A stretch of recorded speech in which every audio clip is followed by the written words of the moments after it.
Bonjour à tous, c'est Monsieur Diallo.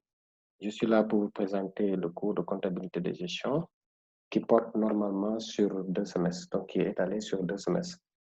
Alors, le premier semestre portera essentiellement sur la méthode traditionnelle de calcul des coûts. Alors, sans plus tarder, pour ne pas faire long, je vais partager mon écran et vous présenter ce que j'ai préparé en conséquence. Alors, c'est parti. D'abord, en introduction. Alors, le présent exposé permet de voir les procédures qui permettent, n'est-ce pas, d'établir des informations nécessaires à la maîtrise de la conduite de l'entreprise. Pour atteindre cet objectif, l'analyse des coûts, encore appelée comptabilité analytique, permet à l'entité de bénéficier des informations internes pour le contrôle de ses performances. Alors, un peu d'historique. À l'avènement de l'économie monétaire, les agents économiques ont connu des difficultés matérielles avec leurs transactions, avec le développement de leurs transactions. Ils ont commencé à mettre en place des conventions et sur les formes, de même que sur les prix, pour faciliter leur opération commerciale.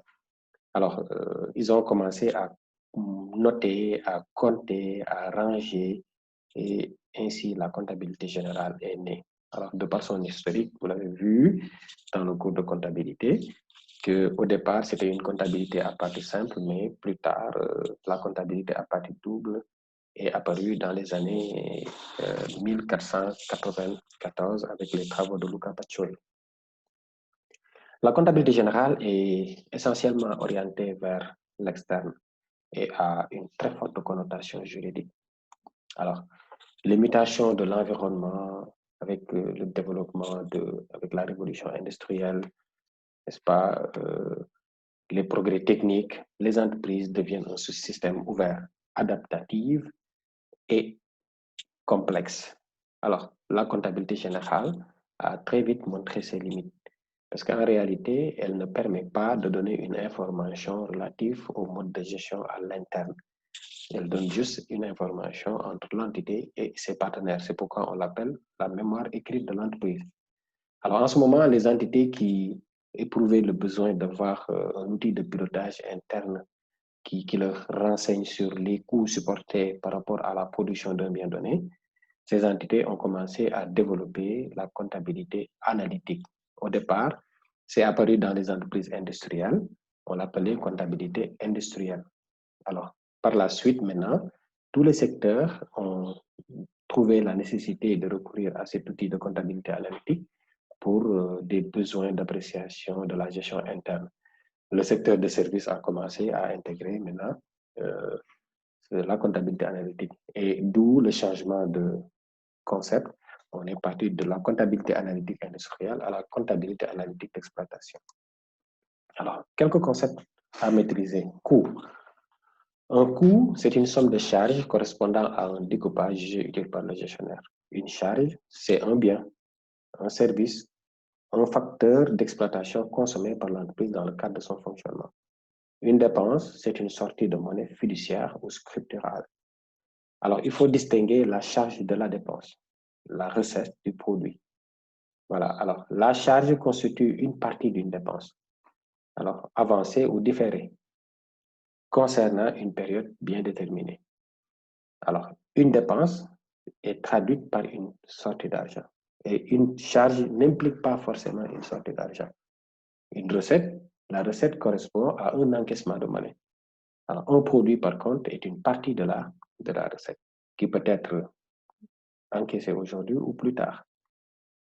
La différence entre produit et charge nous donne le résultat, alors que la différence entre recette et dépense nous donne la trésorerie.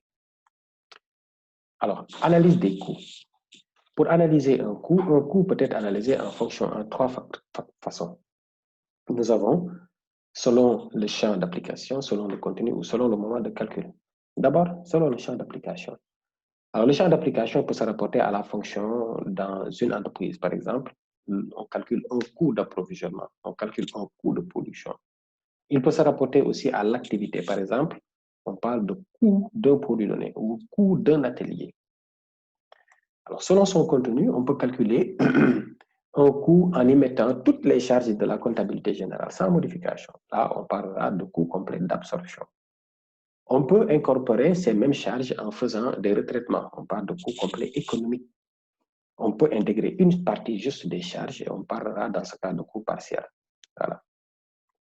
Alors, selon son moment de calcul, un coût peut être calculé après avoir consommé des charges. On parle de coût constaté. Alors, ou bien, avant que l'on consomme des charges, on calcule le coût. On l'appelle le coût préétabli, qui est basé sur des standards. Alors, donc, ce qui m'amène au chapitre 1. Les composants de coût complet et le traitement. Alors, la méthode des coûts complets permet donc d'obtenir des informations complètes pour le pilotage de l'activité. D'accord, ça permet la détermination des prix de vente, ça permet de faire un devis, ça permet à l'entreprise d'analyser des écarts, de comparer avec d'autres produits, des usines, des ateliers, des magasins, etc., etc. Alors, une vérification aussi, ça permet aussi une vérification de la comptabilité. N'est-ce pas? Par le bouclage, il y a un passage entre la comptabilité analytique et la comptabilité générale. Alors donc, ça confère à l'entité une très grande sécurité méthodologique.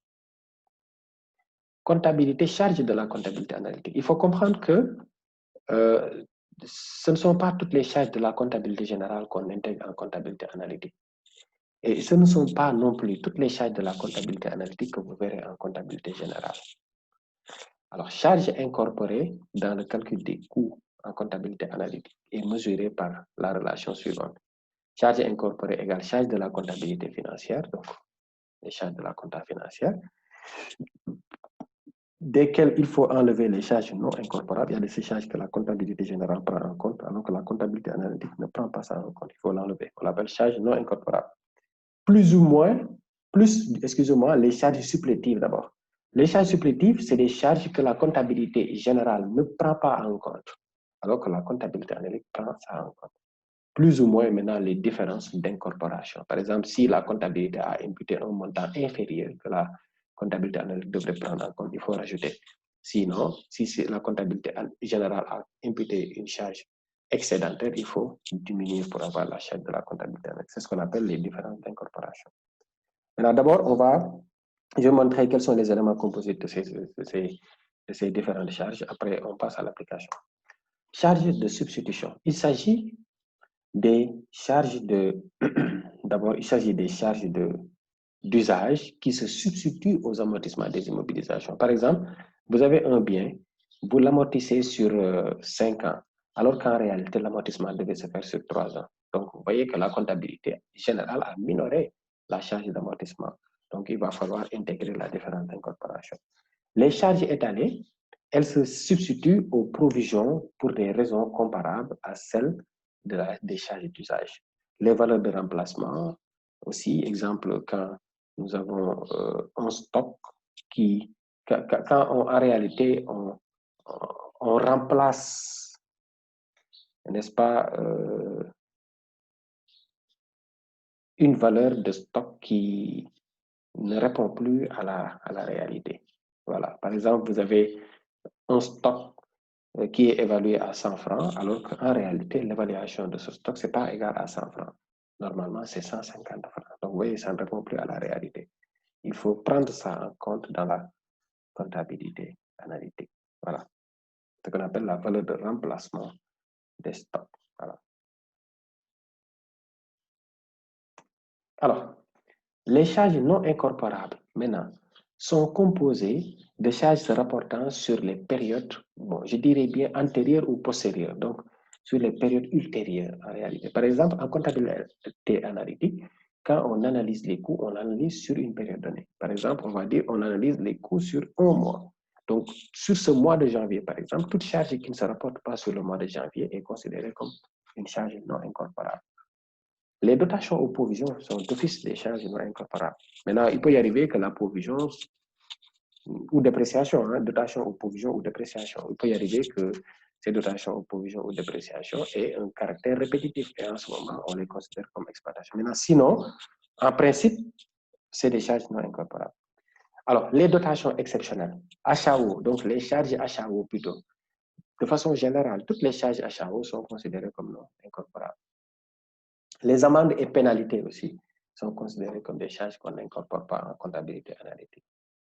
Alors maintenant, les charges supplétives, c'est des charges que la comptabilité analytique prend en compte, alors que la comptabilité générale ne prend pas ça en compte.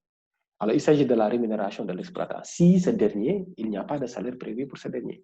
Parce qu'aujourd'hui, avec la réforme jusqu'au-là, il y a même un compte qui prévoit la rémunération de l'exploitant. Mais sinon, s'il n'y a pas de rémunération de l'exploitant, il faut prendre ça en compte. La rémunération des capitaux propres. Donc ça, la comptabilité générale ne prend pas ça en compte. Donc la compta ANA prend en compte la rémunération des capitaux propres. C'est un coût d'opportunité. Parce que ces capitaux propres auraient pu servir à autre chose. On les a mis dans l'entreprise pour les besoins du projet de l'entité. Alors qu'on aurait pu emprunter de l'argent et payer un intérêt, n'est-ce pas, relatif à cet argent emprunté. Donc voilà, vous allez prendre ce coût de renonciation-là et l'inclure dans la comptabilité analytique. Voilà, exemple d'application. Nous avons ici l'entité FADA, qui est une entité individuelle, calcule ses coûts mensuels. Donc, voyez, attention, pour le mois de décembre, on calcule un coût mensuel. On relève des éléments suivants dans la comptabilité financière. Bon, désolé, je vais mettre en francs CFA, pas en euros. En CFA, en francs CFA, voilà. Alors, nous avons ici achat de matières premières, 995 000, achat de fournitures, 53 200, achat de fournitures diverses, 98 500, services extérieurs, 148 600, charge de personnel, 696 800, charges financières, 33 300, dotation aux amortissements, 100, amende et pénalité, 11 500. Maintenant, le total me fait 2 136 900. Voilà. Alors, on vous dit, le travail de l'exploitant est estimé à 1 144 000 francs par an. La rémunération des capitaux propres sont de 15 millions, sera calculée sur la base de 8% l'an.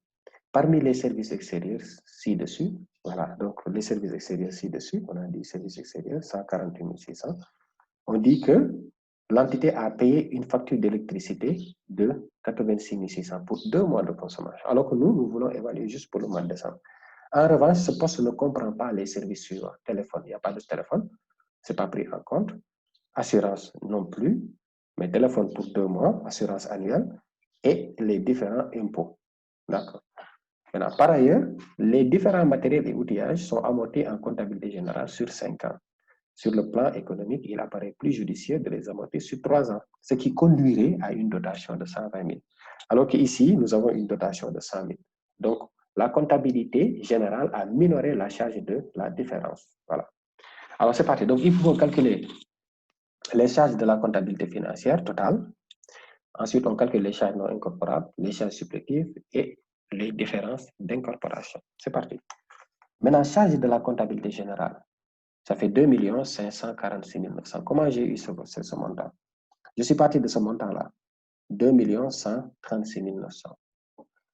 Alors, de ces 2 136 900, on nous dit que le poste, ces charges-là ne comprennent pas le téléphone pour 50 000. J'ai ajouté plus 50 000. L'assurance, 180 000, plus 180 000. Différents impôts et taxes, 180 000 encore. Et c'est ça qui me donne ce montant-là, 2 546 900. Donc, j'ai toute la masse de la charge de comptabilité financière. Ensuite, je calcule les charges non incorporables. Alors, je vois qu'ici, il y a amende et pénalité. Il n'y a pas de provision ici. Il n'y a pas de provision ni de dépréciation. Donc, amende et pénalité, je dois prendre ça dans les charges non incorporables. C'est ça que vous avez là, amende et pénalité. Maintenant, attention, on me dit que parmi les services extérieurs enregistrés par la comptabilité, il y a 86 600 pour 2 mois de consommation. Comme moi, je veux uniquement la charge pour le mois de décembre, donc je dois enlever 1 mois de consommation. Donc, 86 600 divisé par 2, c'est ça qui donne 43 300.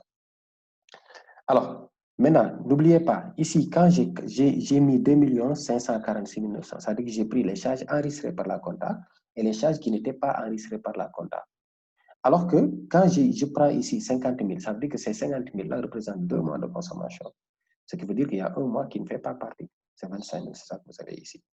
Il en est de même là, 180 000 pour l'année. J'ai besoin d'1 mois. Donc, je prends 180 000 multiplié par 11 divisé par 12 pour avoir la partie qui ne doit pas intégrer le mois de consommation, ce qui fait 165 000.